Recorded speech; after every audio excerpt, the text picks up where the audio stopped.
뭐 대표님이 쉽게 말씀하셨지만 자신이 가지고 있는 생각을 경영에다가 접목을 시키면서 수십 년, 뭐 20년 했습니다. 20년간 계속 유지하신다는 거에는 또 많은 사람들이 따라줘야 되잖아요. 말씀하신 대로 뭐 주주가 됐든 직원들이 됐든 거기에서 어떤 리더십이 분명히 발휘가 되실 텐데 대표님이 생각하는 리더십은 뭐 어떤 걸까요? 그 리더십이 굉장히 쉬워 보이면서도 좀 어렵다 생각하거든요. 그렇죠. 왜냐하면 리더십에 대해서 리더십 뭐야라고 물어보면 누구나 다 자기 관점 리더십을 얘기하거든요. 그렇죠. 근데 이제 그러니까 되게 쉽다고 할 수가 있죠. 근데 어렵다는 건 뭐냐면 오늘 제가 임 대표님한테 리더십 뭐예요라고 물어봤잖아요. 그러면 오늘 뭐라고 설명을 할 거예요. 한 일주일 있다가 리더십 뭐예요? 그럼 다른 얘기 한다고요. 그렇죠. 그러니까 이게 정확하게 리더십 정의가 안 잡혀 있는 거예요. 그래서 제가 이제 책에도 이제 그런 걸 썼는데 수없이 많은 사람 리더십 얘기해 놨는데 이게 들을 때마다 다르고 시간마다 다르기 때문에 리더십이 그러면 이제 정의를 하는 게 아니라 속성을 한번 정리해 보자. 그래서 이제 제가 잊어버리지 않도록 하기 위해서 2004년쯤에 공부를 했는데 리더십 4P라는 단어 썼습니다. 4P 단어 많이 들어보잖아요. 마케팅 4P. 네네. 그래서 리더십 4P라고 썼는데 첫 번째는 사람이다, 사람. 이게 되게 중요한 게요. 나 혼자 잘해서 되는 게 아니라 같이 일하는 사람들을 활용해서 뭔가 성과를 내는 게 사람이니까 사람에 그렇죠. 대해서 사람하고 같이 일해서 성과 낸다는 게 중요하고 그러니까 사람을 존중하고 사람을 잘 이해할 줄 알아야 된다. 그래서 사람이 PP로 들어가고요. 두 번째는 이제 프로세스라는 단어를 제가 적어놨는데 내가 어떤 리더십을 한 번 갖춘다 해서 계속 유지되는 게 아니거든요. 네. 계속 상호작용을 통해서 주고받으면서 리더십이 유지가 되기 때문에 프로세스는 세 번째는 이제 제가 가장 중요한 단어인데 원래는 valuable influence라는 단어가 리더십 한 단어로 얘기할 수 있어요. 네. 그러니까 바람직한 영향력이다. 근데 이제 그를 P를 맞추기 위해서 제가 뭐 파워라는 단어를 썼고 마지막으로 이제 퍼포먼스, 성과. 그러니까 아무리 사람들하고 관계 좋고 사람들이 나를 믿고 따르다 하더라도 성과가 볼 거 없어. 그럼 리더십이 있다 할 수가 없죠. 예를 들어서 그렇죠. 일순신 장군, 세종대왕, 뭐 처칠, 링컨 이런 사람들은 세계적인 그 성과를 창출했기 때문에 세계 리더를 하는 그렇죠. 거거든요. 여기서 이제 저는 가장 중요한 바람직한 영향력이라고 보고 있는데 예를 들면 이런 건 제가 가장 많이 쓰는 사례가 그런 건데요. 과거에 우리가 휴네드 MBA 온라인 했을 때 200만 원이었거든요. 7개월 동안. 어떤 50대 아주머니 한 분이 오셨어요. 이제 수료를 했어요. 그럼 수료했다는 얘기는 200만 원을 냈고 7개월 동안 하루에 1시간씩 온라인 공부했다는 이야기는 굉장히 어려운 과정을 겪거든요. 그래서 제가 이제 그때는 수료하면 같이 식사도 하고 그럴 때라서 첫 마디 꺼내기가 그렇잖아요. 그래서 어느 회사 다니세요? 이렇게 물어봤거든요. 그랬더니 그분이 회사 안 다닌대요. 당황스럽잖아요. 그래서 창업 준비하시는군요. 이렇게 물었더니 창업 준비 안 한대요.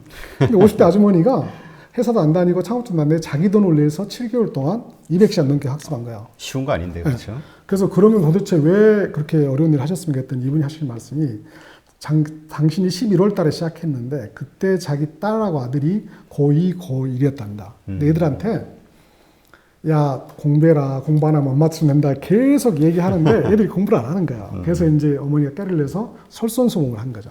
그래서 애들이 딱 학교 갔다가 들어올 때쯤 되면 거실에다 컴퓨터 내놓고 1시간 동안 공부하고 있는 거야. 처음에 한두 달은 쭈뼛쭈뼛 이렇게 하겠죠. 3개월 있으면 물어보고 관심 있게 할 거 아니에요. 그 엄마가 하는 거 보고 애들이 이제 스스로 알아서 공부를 하는 거죠. 이게 굉장히 중요한 게 리더십은 다른 사람을 어쨌든 원하는 방향으로 끌고 가서 성과를 창출하는 건데 그 움직이는 힘은 세 가지가 있다는 거죠. 네. 첫 번째는 그 태어날 때부터 가던 힘. 그러니까 엄마. 왜 엄마 말 안 들어? 이러면 애들을 움직일 수 있지만 그건 바람직한 영향력이 아닌 거죠. 두 번째는 사장, 장군, 대통령, 목사 이런 자리가 주는 거. 그러니까 왜 사장 말 안 들어? 이렇게 하면 사람들 움직일 수 있지만 그건 바람직한 영향력이 아니라 실제 그렇죠. 마음에서 안 움직이는 거고. 그래서 그럼 바람직한 영향력이란 뭐냐? 솔선수범, 정직하고 그다음에 어떤 문제를 해결해 주는 거, 인간적인 존중을 해주는 거, 칭찬해 주는 거, 그다음 책임져 주는 거, 그다음에 비전을 제시하는 거, 동기부여시키는 이런 것들인 거죠. 그래서 그 리더십이라는 거는 이 같이 일하는 사람들한테 끊임없이 정말 바람직한 영향력을 행사해서 다른 팀은 할 수 없는 최고의 성과를 창출해 나가는 그런 과정이다. 저는 그렇게 정의를 하고 있고 이렇게 4P로 정의를 해놓으니까 20년 가까이 돼도 같은 얘기를 할 수 있는 거죠. 그러면 우리 조 대표님의 리더십은 스스로 생각하실 때 어떤? 제가 이렇게 질문을 하거든요. 네. 민주적인 리더십이 좋냐, 독재적인 리더십이 좋냐. 네. 그러면 대체적으로는 민주적인 리더십이 좋다고 그래요. 근데 답은 이제 둘 다 아닌 거죠. 상황에 따라 달라지는 거죠. 그렇죠. 예를 들면 밑에 있는 직원들이 일을 잘 하느냐 못 하느냐에 따라서 잘하면 좀 임파워먼트 시켜주는 거고 못하면 코칭을 해줘야 되는 거고 외부 환경이 그냥 평탄할 때는 맡기면 되는 거고 굉장히 위급한 상황이면 민주적으로 해봐 하면 안 되잖아요. 전쟁 상황에서 야 너희들 협력해가지고 다수결 해봐 이렇게 하면 안 되잖아요. 그렇죠. 그래서 리더는 민주적인 리더십, 독자적인 리더십, 임파워먼트 리더십, 서버니트 리더십, 코칭 리더십, 비저널 리더십, 변화혁신 리더십 이런 골고루 다 갖추고 있다가 이 상황이 내가 어떤 칼을 꺼내 써야 되느냐 다 적절히 쓸 수 있어야 되는데 그래서 저는 이제 제가 바라건대 저 자신한테는 이걸 카멜레온 리더십이다.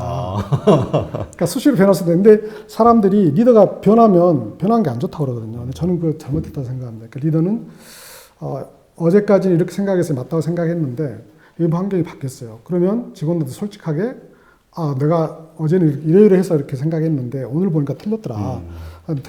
틀렸으니까 이렇게 방향을 바꾸겠다라고 솔직하게 커뮤니케이션하고 옮겨가야 된다 생각을 하거든요. 수시로 변할 수 있어야 되고 근데 대신 변하는 거를 원칙을 가지고 변해야 되고 그 다음에 변했을 때 충분히 커뮤니케이션 해야 되고 그리고 책임은 자기가 지는 그런 것들이 필요한 거죠. 그렇겠네요. 근데 정말 그렇죠. 그 상황마다 틀린데 예. 하나에 고집하는 것도 좀 문제가 있을 거예요. 상당히 심각한 문제가 될 수 있어요. 많은 사람들이 특히 이제 뭐 조그만 기업체를 운영하는 거나 아니면 뭐 팀장급에 있는 친구들이 이제 생각하는 게 뭐냐면 요즘 왜 90년대생이라는 그 책이 있었잖아요. 그러니까 요즘 친구들은 자기 때하고 틀리다는 거죠. 네네. 대화가 잘 안 되니까 생각 각도가 그러니까 예전처럼 정말 가르쳐주기 위해서 선배로서 상사로서 이렇게 가르쳐주는 것도 뭐 어떻게 뭐 여러 가지 반응들이 나온다고 하더라고요. 그러니까 요즘 어떤 세대들에게 요즘 세대와 이전 세대와의 그 어떤 간극이 있지 않습니까? 이런 경우는 어떻게 해소할 수 있을까요? 이게요, 굉장히 심각한 문제입니다. 제가 그 1년에 한 번씩 미국 ATD라고 이제 그 HRD 컨퍼런스를 계속 가는데 2015년부터 작년까지 소위 밀레니얼 세대에 대한 이슈가 굉장히 많았거든요. 밀레니얼이라 하면 이제 정에 따라 다르긴 한데 1982년생부터 1996년생까지를 밀레니얼 세대라 얘기하는데 이 사람들이 그러니까 문제의 핵심 뭐냐면 그 리더급들은 전부 밀레니얼 전 세대들이고 실제 실무를 한 사람들은 전부 밀레니얼 세대들이 대부분인데 이 둘 간에 너무 인식이 차이가 있다는 거죠. 예를 들어서 아까 그 화성에서 온 남자, 뭐 금성에서 온 여자, 남자 여자가 똑같은 얘기랑 전혀 다르게 받았는데 그거 상상을 못할 정도로 다른 거죠. 예를 들면 두 가지 말씀드려볼게요. 밀레니얼 세대들한테 당신 열심히 일합니까? 이렇게 이제 설문조사를 하면 자기들은 87%를 열심히 일한대요. 근데 그 똑같은 거를 사장님이나 HR 담당자한테 질문을 하면 밀레니얼 세대들이 열심히 일합니까? 이렇게 물어보면 11%만 열심히 일한대요. 생각이 완전히 틀리네요. 더 심각한 거는 밀레니얼 세대들한테 여러분 조직에 충성합니까? 되게 중요하게 생각하잖아요. 그러면 자기들은 81%가 조직에 충성한대요. 조직을 위해서 일을 한대요. 똑같은 질문을 사장님이나 HR 담당자한테 하면 1%만이 사장님들은 조직에 충성한다고 그럽니다.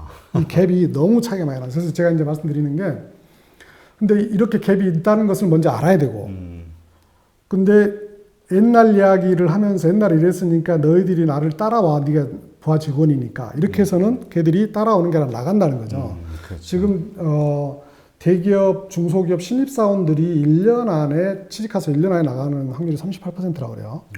높네요. 굉장히 높은데 근데 더 중요한 거는 마음속에 사표를 쓰고 있고 나가려고 보이지 않게 준비를 하고 있는 사람들은 75%라고 합니다. 그러니까 그 사람들이 상사가 꼰대처럼 이렇게 하고 과거 이야기를 하고 있으면 겉으로는 듣는 척 하겠지만 속으로는 이제 나갈 준비를 하는 거죠. 그래서 이제 제가 계속 말씀드리는 거는 밀레니얼 세대 차이가 난다는 거 확실하게 이해하고 가능하면 밀레니얼 세대들을 이해하고 그들에 맞추는 노력을 해야 된다. 그렇지만 또 어쩔 때는 꼰대가 필요할 수도 있거든요. 그렇죠. 왜냐면 뭔가 가르치거나 어떤 이렇게 뭐라 그럴까요? 제재하는 어떤 그런 게 또 리더니까. 그 중간적인 그런 균형을 잡는 게 정말 중요하다고 생각을 합니다. 그래서 이제 그럴 때 이게 나를 위해서 하는 거냐. 똑같은 잔소리를 하더라도 그게 정말 우리 직원을 사랑하고 그것은 그 직원을 미래를 위해서 정말 진심 어린 걸로 하는 거냐. 이런 것들을 좀 따져볼 필요는 있을 것 같고요. 부하 직원들이 나하고 다르고 차이가 있다 해서 할 얘기를 다 안 하면 그건 또 무능한 상사가 되는 거죠. 그렇죠. 참 그러니까 그 리더의 역할이 갈수록 이 정보가 오픈된 세상이 되면서 점점 더 어려워지는 것 같아요. 어려워집니다. 예전에는 정보의 독점 같은 거를 통해서 권위라든가 어떤 그 이런 게 존중이 좀 정보의 독점도 있고 상사 말은 들어야 된다는 생각 그런 기본적으로 고정관념이 문화가. 있었죠. 근데 뭐 지금은 뭐 비슷비슷하니까 오히려 더 잘 많이 알아요. 합리적이지 않고 해야 될 이유가 없으면 나한테 설명해봐라. 뭐 이런 거죠. 네. 근데 하나 더 궁금한 게 이러한 리더십 훈련을 통해서 이제 본인이 이제 뭔가 그 나아지려고 훈련을 하다 보면 우리가 사회생활 말고 이 내부 가정생활 네. 사실 가정 안에서 존중을 받고 네. 존경을 받는다는 건 정말 어려운 일이라고. 더 중요해요. 네. 근데 가능할까요? 가화만사성이라고 그러고요. 그러니까 세대가 좀 바뀌었다고 보고 있습니다. 네. 뭐냐면 과거에는 이제 아빠가 밖에서 일을 해서 돈을 벌어온 것이 아빠 역할이고 엄마는 이제 그 돈을 가지고 애들은 이제 양육하는 게 역할이었다면 이제는 시대가 바뀌어서 나는 돈 벌고 하니까 여러분들 관심 없고 또 집에 가면 소파에 누워서 TV만 봐도 나는 충분히 역할 다 한다.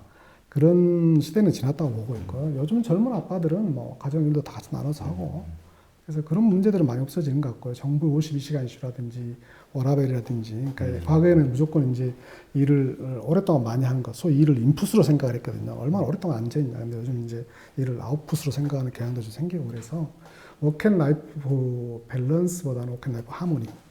그래서 집에 가서 일할 수도 있는 거고 그렇지만 이제 일방적으로 한쪽을 희생하는 이런 것들은 이제 없어져야 된다. 그게 좀 장기적으로 가는 길이다. 그러니까 하여튼 뭐 집에서나 밖에서나 스스로 이렇게 자기 자신을 점검하면서 정말 노력을 많이 해야 되는 세상이네요. 당연히 그렇습니다. 네, 참 이 리더십에 대해서 참 여러 가지 말씀 뭐 탁탁 나오시는데 뭐 이유를 보니까 이 직접 리더십과 관련한 책자도 여러 권 출판을 하셨더라고요. 근데 참 이게 기업을 하면서 이 책을 쓴다는 게 참 어려운 일이거든요. 네. 어떻게 시간 관리를 하세요? 지금 몇 권 쓰신 거죠, 책을? 제가 총 27권의 책을 썼는데 그 중에는 이제 조영탁의 행복한 경영 이야기라고 네. 제가 아까 이제 2003년도에 행복 경영이라는 걸 공부를 집중적으로 공부하다 보니까 정말 훌륭한 CEO들이 너무 좋은 이야기들을 많이 하셨어요. 네. 그래서 이제 아까 자리이탈을 말씀하셨잖아요. 저 혼자만 알고 있는 게 아니라 이왕 조금 가공하면 많은 사람들한테 좋은 이야기를 전파해 줄 수 있겠다. 제가 공부한 걸. 그래서 이제 그걸 하기 시작했는데 그게 이제 17년, 그래서 3,500회 정도 됐거든요. 네. 그래서 그걸 모아가지고 책을 이제 뭐 한 20권 정도 이렇게 썼고, 나머지 책은 이제 제가 이제 계속 공부하면서 후배들한테 얘기해주고 싶은 이야기, 젊은 창업가들한테 얘기해주고 싶은 이야기, 차세대 리더들한테 얘기해주고 싶은 이야기에서 이제 쓴 책들이 이제 또 몇 권 되고. 그렇군요. 그러면 그거는 어떻게 뭐 근무 일이 끝나고 아니면 뭐 주말에 글을 쓰시나요? 저는 개인적으로 네. 약간 결벽주의 같은 게 좀 있어서 네. 근무 시간에 그런 거 하는 걸 저는 제 스스로 용납을 못 합니다. 그래서 조영탁의 행복한 경영 이야기가 지금 현재 240만 명이 받아보고 있거든요. 네. 그럼 그것 때문에 회사가 굉장히 큰 도움을 받아요. 그럼에도 불구하고 이건 그 조영탁이라는 개인 브랜드가 들어갔기 때문에 근무 시간에 하면 안 된다 이런 생각을 하고 있고요. 심지어는 그 한 초기 한 10년 정도까지 제가 직접 이메일도 다 메일에다 등록을 다 하고 그랬었습니다. 그래서 3,500개 정도를 한 개도 안 빼고 제가 다 썼고요. 그 주로 요즘은 이제 토요일 날 나와서 주로 쓰고 있고 책은 연휴나 휴넷 스토리라는 책은 제가 이제 20년 휴넷을 정리해서 사람들한테 좀 알려야겠다 싶어가지고 연휴 기간 5일 정도 잡아서 호텔에 하루 이틀 더 깨가지고 7일 만에 제가 그냥 다 정리했네요. 그렇군요. 지금 여기 최근에 나온 책이죠? 네. 이게 당신의 팀은 괜찮습니까? 네네. 이 책도 리더십에 대한 내용이죠? 그래서 리더십도 아까 이제 행복경영처럼 저는 한 분야를 공부하게 되면 그 분야를 완전히 제가 마스터할 때까지 공부를 해버리거든요. 네. 그래서 리더십도 이제 회사 한 5년 하다 보니까 이 복도를 지나가다 보면 직원들 마주치잖아요. 네. 그러면 저 사람이 나를 존경하는구나, 나한테 떳떳하게 대하는구나를 알게 돼요. 심지어는 복도를 지나가다가 계속 고개를 돌리는 애들 있으면 쟤 얼마 있으면 나가겠다라는 것까지 보이거든요. 네. 창업하고 한 4, 5년쯤 됐는데 뭔가 직원들이 사장을 신뢰하지 않는 느낌이 받는 거예요. 그래서 이게 이제 리더십의 저는 이슈라고 생각했거든요. 리더십 네. 위기다. 그래서 이제 어차피 그전에도 리더십을 좀 안다고 생각했지만 리더십을 한 100권 정도 제가 정리를 해서 집중적으로 다 정리해서 가지고 이제 토를 정리한 거고요. 그럼. 정말 뭐 그러니까 쉬는 시간이 없으실 것 같은데. 그래서 이제 그렇게 이제 10몇 년 전에 리더십을 정리한 다음에 그러면서 한 20년 정도의 이제 회사 경영이 쌓였잖아요, 경험이. 네. 그래서 이거를 다른 사람들한테 전파를 해주면 어차피 누군가 또 20년 사업하면서 시행착오를 많이 겪잖아요. 그렇죠. 그래서 시행착오를 좀 줄이는데 도움이 되고 싶다. 그래서 이제 당신의 팀은 괜찮습니까? 라는 리더십 책을 최근에 네. 정리를 하게 됐어요.